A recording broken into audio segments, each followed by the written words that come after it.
Hi there! This lesson is about the Unreal Conditional. My boyfriend Jason has a great job, but at one time he thought about starting his own business. Sometimes I wonder, how different would my life be if Jason had his own business? Well, I know one thing. If Jason owned a business, I wouldn't see him as much. He'd have less time for fun if he were a business owner. If he had his own business, I would help him as much as I could. Look at these sentences.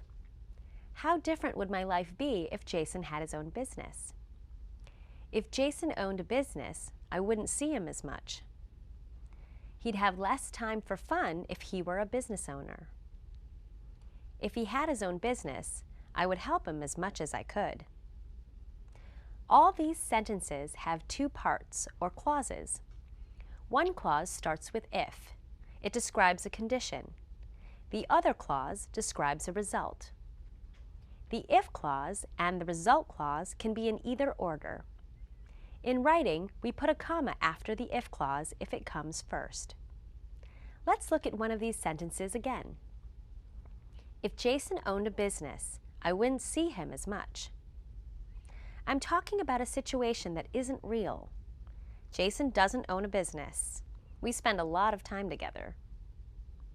We call this kind of sentence the unreal conditional. In the unreal conditional, the if clause describes an imaginary, not real situation. In the unreal conditional, we use a past tense verb in the if clause. The past tense is the same for all persons.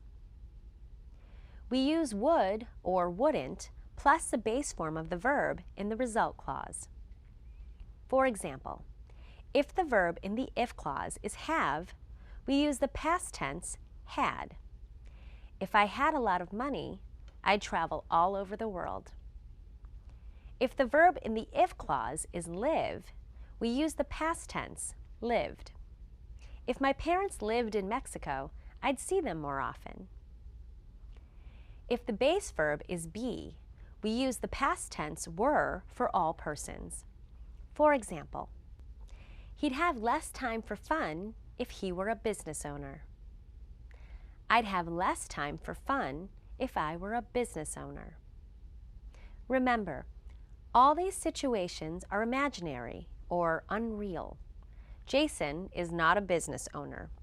I don't have a lot of money, and my parents don't live in Mexico. We often use the unreal conditional to give advice. For example, my friend Lauren is very tired. She works too much and she doesn't sleep enough. If you were her friend, what advice would you give her? You could say, if I were you, I wouldn't work so hard. If I were you, I'd go home and get some sleep.